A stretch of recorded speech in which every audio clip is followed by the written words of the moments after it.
Hello dear student, right? तो we are studying now the final account as per Companies Act 2019 है ना। तो company का जो बैलेंस शीट है वो कैसे बनता है, तो ये वर्टिकल स्टेटमेंट है। तो ये फॉर्म की वर्टिकल बैलेंस शीट तुमको याद करना है। तो ये जो लिखा है मैंने, ये पार्ट, ये हाफ लाइबिलिटीज होता है और ये हाफ पार्ट क्या होता है, एसेट्स होता है। और फिर इसका वर्किंग नोट मैंने यहाँ ओपन किया है। तो अभी एक सम तुम्हारे लिए सॉल्व करूँगा, राइट। तो लाइबिलिटीज को मैंने यहाँ ओपन किया है और जो एसेट्स का पार्ट है उसको मैंने यहाँ ओपन किया है। तो ये नोट से मैंने इसको शेड्यूल नंबर दिया। शेयर कैपिटल को 1, रिजर्व सरप्लस को 2, लॉन्ग टर्म बोरिंग को 3, short term borrowing 4, trade payable, other current liability, short term provision 7। वैसे ये इधर और 7, मतलब जो 14 शेड्यूल है तुमको पूरा बाहयाट करना है। ये बैलेंस शीट तो याद करना ही है, लायबिलिटीज, एसेट्स, वर्किंग नोट। सवाल की क्वेश्चन कैसे आएगा, तुमको सम कैसे सॉल्व करना है, और एग्जाम में तुमको सम आधे घंटे के अंदर सॉल्व करना है। आधा घंटा हो गया तो पेपर में छोड़ देना पड़ेगा, क्योंकि फिर दूसरा सम छूट जाएगा ना। तो ये आपका क्वेश्चन है। तो एक ये साइड दिया है, एक ये साइड दिया है। ये गलती से पर्टिकुलर लिखा है, ये लायबिलिटीज है। क्या दिया है, लायबिलिटीज और एसेट्स। अब हम लोग स्टार्ट करते हैं। तो जो लायबिलिटीज का साइड है ना, वो कहाँ आएगा, इधर आएगा। इधर का मतलब यहाँ लिखेंगे हम लोग, ओके। और जो एसेट्स है ना, एसेट्स, उसको हम लोग यहाँ पोस्ट करेंगे, है ना। इसका यहाँ मतलब क्या हो जाएगा, वो ये साइड में आ जाएगा, इधर आ जाएगा, एसेट साइड में आ जाएगा ना। तो ये हमारा लायबिलिटीज हो जाएगा और ये एसेट। ये तरफ से एक तुम्हारा वर्किंग नोट हो गया, लायबिलिटीज, एसेट्स। तो सम कैसे सॉल्व करना है, पेंसिल तो नहीं, हाँ। तो आ जाओ। तो अभी इसमें ना आपको नंबर लिखना पड़ेगा, मोबाइल नंबर नहीं। अभी कैसे मैं स्टार्ट करता हूँ, तो स्टार्टिंग ना मैं करता हूँ लायबिलिटी से करता हूँ। तो इन लोगों ने उल्टा पुल्टा लिख दिया, देखो गड़बड़ किया इधर। ये वाला पार्ट एसेट लिखा है और ये वाला पार्ट लायबिलिटी से, ओके। ये एसेट से लायबिलिटी, क्योंकि एसेट्स का आइटम इधर है, लायबिलिटीज का आइटम इधर। तो लोग की प्रिंटिंग मिस्टेक है, ओके, नो प्रॉब्लम। तो ये लायबिलिटीज वाला पार्ट है। तो स्टार्टिंग में कहाँ से करता हूँ, लायबिलिटी से करता हूँ। कहाँ से करता हूँ, लायबिलिटी से। पहला नाम देखो क्या दिया है, शेयर कैपिटल। तो मैंने इधर क्या लिखा, 1 नंबर लिखा। 1 नंबर मतलब तुम्हारा शेयर कैपिटल यहाँ आने वाला है ना। तो इसका दिया जनरल रिजर्व, क्या दिया है, मैंने तो 2 नंबर लिखा। 2 नंबर मतलब किधर आएगा, general reserve, reserve and surplus में आएगा। फिर क्या, लोन। लोन मतलब कर्जा होता है ना। तो कर्जा कौन सा होता है, लॉन्ग टर्म बोरिंग। तो फिर लॉन्ग टर्म बोरिंग मतलब लोन को मैं 3 नंबर लिखूंगा। 3 नंबर मतलब लोन किधर आएगा, लॉन्ग टर्म बोरिंग। किधर आएगा कर्जा, लॉन्ग टर्म बोरिंग। फिर इसके बाद क्या दिया, प्रोविजन फॉर टैक्स। क्या दिया है, प्रोविजन फॉर टैक्स। तो याद करो, कोई भी प्रोविजन आएगा, प्रोविजन फॉर टैक्स आएगा या प्रोविजन फॉर कुछ भी आया, प्रोविजन लायबिलिटी के लास्ट, प्रोविजन और एडवांस एसेट्स के लास्ट, प्रोविजन लायबिलिटी के लास्ट और एडवांस एसेट्स के लास्ट। तो प्रोविजन की तरह जाएगा, लायबिलिटी के लास्ट, मतलब 7 नंबर में आएगा। नेट प्रॉफिट और प्रॉफिट एंड लॉस जमा किया पैसा है, तो 2 नंबर में आ जाएगा। 2 नंबर बोलो तो रिजर्व एंड सरप्लस। अभी मुझे आप लोग टाइम देगा तो ही सम करा पाऊंगा, राइट। तो यू हैव टू वेट। फिर लिखा है लोन। लोन भी कौन सा, आंशिक, और ब्रैकेट में देखो क्या बोला है, लॉन्ग टर्म। क्या बोला है ब्रैकेट में, लॉन्ग टर्म। लॉन्ग टर्म बोला तो 3 नंबर में आएगा, शॉर्ट टर्म बोला तो 4 नंबर में आएगा। Long term is more than 1 year, short term मतलब लेस देन 1 ईयर। उसके बाद बोला क्रेडिटर्स। तो क्रेडिटर्स 5 नंबर में आता है और बिल्स पेबल 5 नंबर पे आता है। 5 नंबर बोलेगा तो ट्रेड पेबल, 5 नंबर बोलेगा तो क्रेडिटर्स और बिल्स पेबल। तो ये आधा क्वेश्चन यहाँ है और आधा क्वेश्चन पीछे, तो पेज टर्न कर रहा हूँ, राइट। तो इधर दिया है एक आइटम दिया है, अनक्लेम डिविडेंड। क्या दिया है, अनक्लेम डिविडेंड मतलब होता है छोटा मोटा कर्जा जो देना बाकी है। तो छोटा मोटा कर्जा अदर करंट लायबिलिटीज में आता है, किधर आता है, 6 नंबर पे आता है। तो इस तरह तुमने लायबिलिटीज का पोस्टिंग डिस्कस किया। अभी मैं लिख के बताऊंगा कैसे पास करना है। वैसे एसेट साइड है, क्या ये एसेट। तो एसेट्स कहाँ आएगा तुम्हारा, ये साइड में आएगा ना, 8 से 14 में आएगा, राइट। तो और भी इसमें बहुत सारे नाम है, पर अपन इतना नाम याद कर लेंगे ताकि ज़्यादा करके इतने ही आता है, ओके। अच्छा, अभी क्या दिया, स्टॉक। तो स्टॉक 11 नंबर पे आएगा। अब तुम बोलोगे 11 नंबर क्या है, 11 नंबर मतलब इन्वेंट्रीज होता है, करंट एसेट में आता है ना। स्टॉक मतलब इन्वेंट्रीज, स्टॉक मतलब क्या होता है, इन्वेंट्रीज। इधर दिया फिक्स एसेट, मैंने 8 नंबर लिखा। तो 8 नंबर पे क्या आता है, फिक्स एसेट आता है ना। और फिक्स में 2 डालने के, टेंजिबल और इनटेंजिबल। टेंजिबल में जिसको देख सकते हैं, land and building, plant and furniture. Intangible जिसको देख सकते हैं, नहीं है। उसके बाद क्या दिया मानी में, डेटर्स। तो डेटर्स में देखो मैंने 12 नंबर डाला। तो 12 नंबर में क्या था, ट्रेड रिसीवेबल आता है। क्या था, तो डेटर, क्रेडिटर, सॉरी डेटर और bill receivable, trade receivable. Debtor और बिल रिसीवेबल की तरह का 12 नंबर। 12 नंबर पे क्या हेडिंग है, ट्रेड रिसीवेबल। फिर दिया एडवांस। तो मैंने क्या बोला अभी, अगर प्रोविजन है तो लायबिलिटी के क्लास, तो एडवांस आया तो एसेट्स के क्लास, एडवांस आया तो ये एडवांस 14 नंबर पे आएगा। और कैश और bank balance second last. Cash और बैंक बैलेंस सेकंड लास्ट बोलो तो 13 नंबर। 13 नंबर बोलो तो cash and cash equivalent, cash and cash equivalent. फिर बाद में क्या दिया, प्रिलिमिनरी एक्सपेंसेस। इसको फिक्टिशियस एसेट बोलते हैं, इसको राइट ऑफ करना पड़ता है। इसका नंबर 10 नंबर याद रखो, ये एक्सपेंसेस 10 नंबर पे आएगा। अदर नॉन करंट एसेट में यहाँ एफ लिख लेता हूँ, जब सॉल्व करेंगे तो वापस से बता दूंगा, ठीक है। फिर दिया एडवांस टैक्स। क्या दिया है, तो हमने बोला ना एडवांस कभी भी आया तो एसेट्स के लास्ट, एडवांस कभी भी आया एसेट्स के लास्ट बोलो तो 14 नंबर पे आ जाएगा, राइट। और आधा पोस्टिंग याद दिया है, क्या दिया मालूम है, बिल रिसीबल दिया, क्या दिया है, तो बिल रिसीबल डेटर के साथ आएगा, डेटर बोले तो ट्रेड रिसीबल में आएगा 12 नंबर बोले तो ट्रेड रिसीबल है ना। और उसके बाद दिया इन्वेस्टमेंट, इन्वेस्टमेंट फिक्स एसेट के बाद आता है, 8 के बाद 9 बोले तो नॉन करंट इन्वेस्टमेंट। तो मान लो ये तुमको बैलेंस शीट याद है तो आपने इसका नोट्स बना दिया, मतलब ये जो नंबर है ना 1 2 3 4 5 6 7 इसको उठा के यहाँ लिख दिया मैंने सेम, बस सेकंड वाले पे लाइन ज़्यादा छोड़ने का एडजस्टमेंट होता है। ओके, और ये नंबर दिख रहा है आपका, ये वाला पार्ट 8 9 10 11 12 13 14 वो यहाँ लिख दिया, राइट। अभी हम लोग फटक से पोस्टिंग करेंगे तो इसको ऐसे ही रखेंगे, पहले देखिए हम लोग कौन सी साइड की पोस्टिंग कर रहे हैं। तो सपोज मैं पोस्टिंग कर रहा हूँ इधर की एसेट साइड, ये फिर एसेट इधर उल्टा लिखा ना, अगर मैं पोस्टिंग कर रहा हूँ लायबिलिटी साइड्स की तो कहते हैं एंट्री पास करेंगे और स्टार्ट करते हैं, राइट।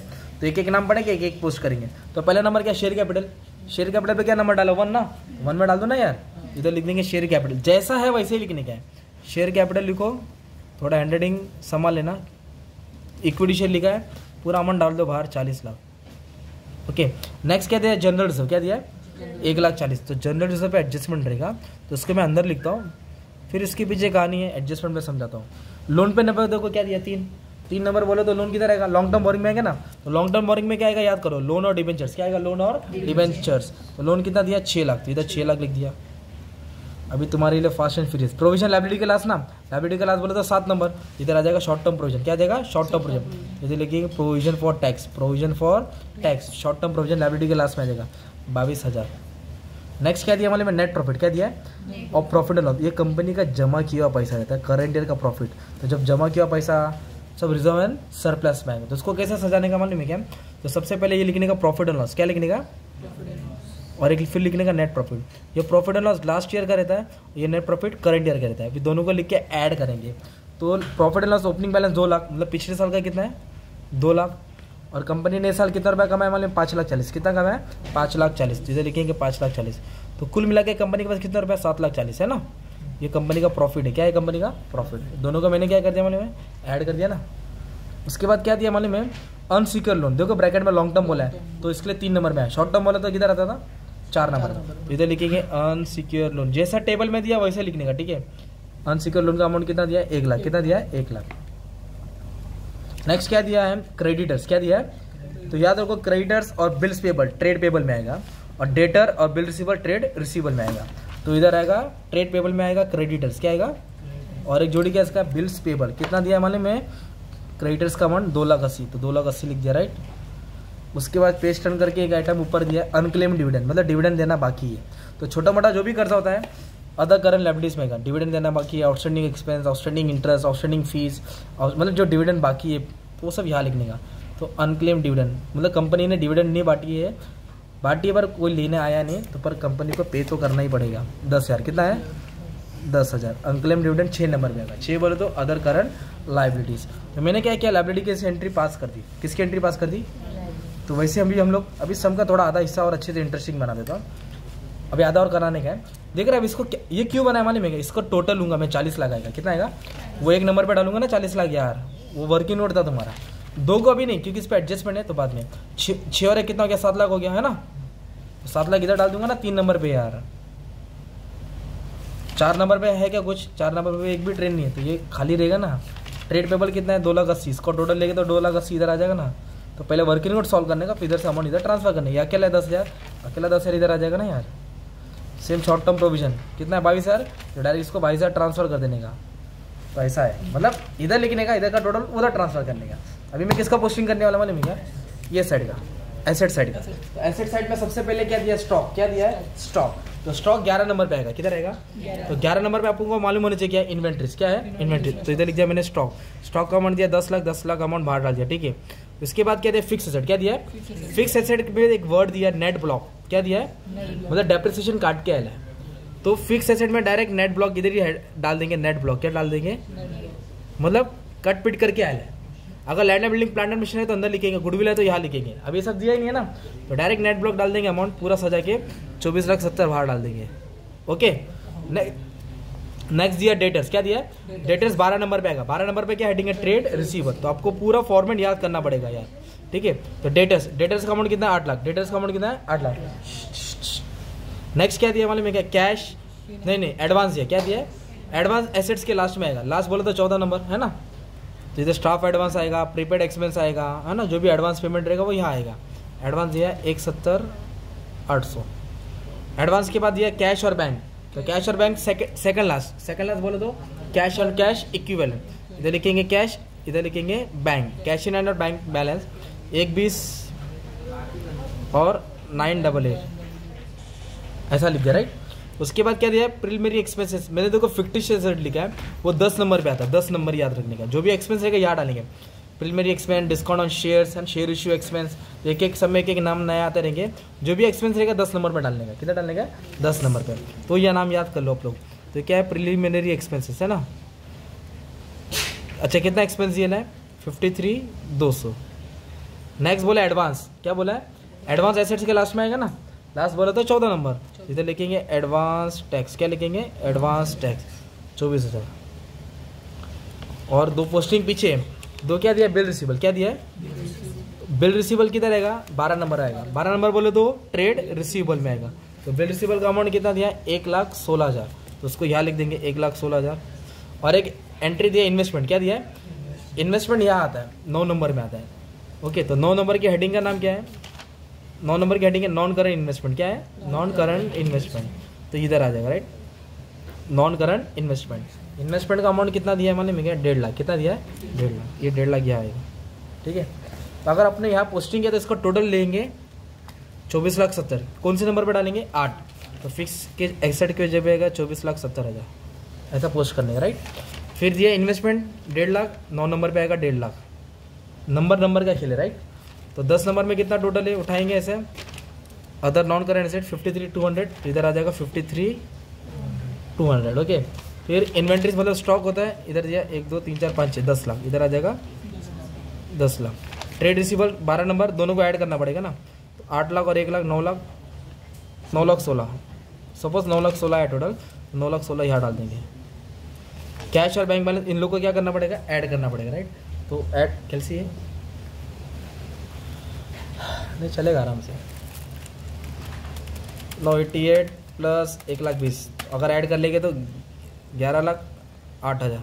तो ये 11,08,000 कौन से नंबर पे आएगा, 13 नंबर। 13 नंबर में क्या हेडिंग आता है, कैश और कैश इक्विवेलेंट 11 लाख, है ना। अब इसके बाद क्या दिया है, short term loan and advance में से 2 अमाउंट है, तो दोनों को ऐड करना पड़ेगा। 1,70,800 प्लस 24,000 ना, तो 194,800। तो 194,800 कहाँ आ जाएगा, सही। फिर मैंने आपने बोला रहेगा सर ने सेकंड नंबर नहीं डाला है, क्योंकि सेकंड नंबर पे अभी एडजस्टमेंट है, तो अभी आपको सॉल्व कराता हूँ। तो अभी सेकंड नंबर सुनो, लास्ट ईयर का प्रॉफिट 2 लाख है, और ये साल का प्रॉफिट कितना अपने पास, 5,40,000। तो टोटल कितना जेब में अपने पता है, 7,40,000। पर इधर क्या बोला है, एडजस्टमेंट में बोला है, और भी एडजस्टमेंट है, सब समझाता हूँ। एडजस्टमेंट में बोला है ट्रांसफर करना है रिजर्व में, कितना रुपया, 1 लाख। तो जो कमाया है वो 1 लाख जमा करो, तो यहाँ से कम होएगा, यहाँ ऐड होएगा, तो यहाँ कम करेंगे, ट्रांसफर, क्या लिखेंगे, टू जनरल रिजर्व। कितना ट्रांसफर करने बोला, 1 लाख ना, तो ये माइनस करेंगे, तो इन दोनों में 7,40,000 में से 1 लाख गया, 6,40,000। ये किसका बैलेंस है, प्रॉफिट एंड लॉस का। अच्छा 1 लाख कहाँ गया, जनरल रिजर्व में गया ना, इधर ऐड करेंगे, क्या लिखेंगे, add, transfer from profit and loss. कितना ऐड करेंगे, 1 लाख। तो 1,40,000 और 1 लाख कितना हो जाएगा, 2,40,000। तो एक जनरल रिजर्व, एक प्रॉफिट एंड लॉस, इन दोनों को टोटल ले लेंगे तो 8,80,000 हो जाएगा। कितना हो जाएगा, 8,80,000। वो 8,80,000 तुम लोग को यहाँ लिखने के, रिजर्व एंड सरप्लस में, ऐसा। डायरेक्ट भी ऐड करके तो उतना ही आता है। हाँ, पर ऐसा दिखाना पड़ेगा, यहाँ से जाके यहाँ गया, वर्किंग नोट में दिखा। हाँ। अभी इधर नेक्स्ट क्या बोला मालूम है क्या, जैसे कि मैं 5th वाला पढ़ता हूँ, loan from IDBI is secure against stock. तो जो लोन लिया ना हमने IDBI से, ऐसा लिखने का, IDBI से, वो सिक्योर अगेंस्ट स्टॉक सिर्फ लिखने का, सिक्योर अगेंस्ट स्टॉक सिर्फ ब्रैकेट में मेंशन करने का, कुछ चेंजेस नहीं करना है, सिर्फ क्या डालने का, ब्रैकेट में डालने का। तो इसके बाद अगर और एक देखेंगे ना, market value investment 1,56,000, face value 1,20,000। तो जहाँ इन्वेस्टमेंट लिखे ना अपने 10 नंबर पे, वहाँ लिखेंगे मार्केट वैल्यू इतना है और फेस वैल्यू इतना है, बस अमाउंट लिख देने का, और कुछ करना नहीं है ना। और इधर क्या बोला, क्रेडिटर्स में, जैसे डेटर्स में बोला 1,04,000 6 मंथ का है, मोर देन 6 मंथ, क्या बोला है। तो जो डेटर्स का अमाउंट है ना 8 लाख, कितना है, तो उसको डिवाइड करके लिखने का। 8 लाख को वैसे ही रहने दो, उसको कुछ मत करो। 1,04,000, तो इधर लिखो 1,04,000, तो बचेगा कितना, 6,96,000। कितना बचेगा, तो ये लिखेंगे 6 मंथ, क्या लिखेंगे, ये लिखेंगे अदर, क्या लिखेंगे, अदर। बस अमाउंट को डिवाइड करके शो करने का, और वही लिखने का जो यहाँ बोला है ऐसा, मतलब इसको चेंज नहीं करने का, इसको हटाना नहीं है। इसके अपन ने टोटल पहले डाल दिया ना। टोटल किसको सॉल्व करने का था, ये सबको। कैलकुलेशन किसका था, इसका था, राइट। और जो इधर बोला ना डिविडेंड पे करना है, वो सब नहीं पे करना है, इसमें शो नहीं करना है, वो P&L में शो होता है, तो इसमें शो नहीं करना है, सिर्फ बैलेंस शीट का आइटम था, राइट। तो ये तुमने बैलेंस शीट का पोस्टिंग कर दिया। फिर जब इसको टोटल लेंगे और इसको टोटल लेंगे, तुम्हारा आंसर क्या आ जाएगा, सेम आ जाएगा। क्या आ जाएगा, सेम। तो मैं तुमको फॉर्मेट रिवाइज करता हूँ। तो शेयर अभी जो वीडियो लास्ट तक देखा ना, उसका फायदा है, अभी पूरा इसमें याद हो जाएगा, ठीक है। शेयर कैपिटल में क्या आएगा, इक्विटी शेयर और प्रेफरेंस शेयर। क्या आ जाएगा, इक्विटी शेयर और सिंपल। और कोई भी कॉल इन एरिया रहेगा तो माइनस करेंगे, मतलब कॉल का पैसा नहीं है तो क्या करेंगे, माइनस। रिजर्व सरप्लस में जमा क्या पैसा है ना, general reserve, profit and loss, capital reserve, है ना, नेट प्रॉफिट है ना, ये सब इधर आता है, राइट। फिर लॉन्ग टर्म बोरिंग में क्या आएगा, डिबेंचर्स आएगा और बैंक लोन आएगा। डिबेंचर्स आएगा और बायबैक में भी किया ना, याद हो गया ना। शॉर्ट टर्म बोरिंग जो 1 साल से कम रहेगा और 1 साल से ज्यादा रहेगा, इधर आएगा ना यार। ट्रेड पेबल में क्या आएगा, क्रेडिटर्स और बिल्स पेबल। ट्रेड पेबल में क्या आएगा, क्रेडिटर्स और आउटस्टैंडिंग लायबिलिटी, छोटा मोटा कर्जा, unclaim dividend, outstanding expense, outstanding rent, outstanding interest. और प्रोविजन मतलब जो भी दिया ना, provision for tax direct liability के लास्ट, प्रोविजन लायबिलिटी के लास्ट और एडवांस एसेट्स के लास्ट। तो इधर के आइटम मैंने सब समझा दिया। इसके अंदर क्या क्या है ना, अलग से भी वीडियो बना दूंगा, मेरे पास फॉर्मेट और अच्छे से। अभी ये सम सॉल्व करते थोड़ा रिवाइज करा था, ताकि जो बच्चा लास्ट तक देगा उसको फुल नॉलेज मिलेगा। फिक्स ऐसे डायरेक्ट लिख देने का। तो टेंजिबल में land and building, plant and machinery, furniture आता है ना। इंटेंजिबल में गुडविल, कॉपीराइट, पैटेंट्स, है ना, 8 नंबर। और इन्वेस्टमेंट आया तो 9 नंबर में डालेंगे। और अदर नॉन करंट एसेट में क्या डालेंगे, एक्सपेंस डालेंगे। क्या डालेंगे, preliminary expenses, share issue expenses, discount on share. तो ये याद करना पड़ेगा, 10 नंबर ही। इन्वेंट्री मतलब क्या होता है, स्टॉक। स्टॉक बोले तो कौन सा नंबर, 11 नंबर। ट्रेड रिसीवेबल मतलब या तो डेटर या तो बिल रिसीवेबल, है ना यार। डेटर और जो भी रोकड़ा रहेगा, कैश रहेगा, बैंक रहेगा, 13 नंबर पे आएगा। किधर रहेगा, 13 नंबर। और शॉर्ट टर्म लोन मतलब प्रीपेड एक्सपेंस, एडवांस रहेगा, प्रीपेड रहेगा, एडवांस रहेगा ना, तो 14 नंबर पे। तो ऐसा तुमको क्वेश्चन आएगा एग्जाम में, तो उसके ऊपर ऐसा पहले नंबर डाल देने का और पोस्टिंग कर देने का। तो 15 मार्क का सम फिक्स है तुमको। तो ये फॉर्मेट याद करने का मस में। तो अभी जैसे आप देख सकते हो और एक फॉर्मेट बना के रखो, तो नेक्स्ट वीडियो में और एक सम सॉल्व होने वाला है। ये फॉर्मेट बनाने का, इसका वर्किंग नोट यहाँ ओपन करने का, इसका वर्किंग नोट यहाँ ओपन करने का, राइट, ठीक है। चलो, थैंक यू वेरी मच।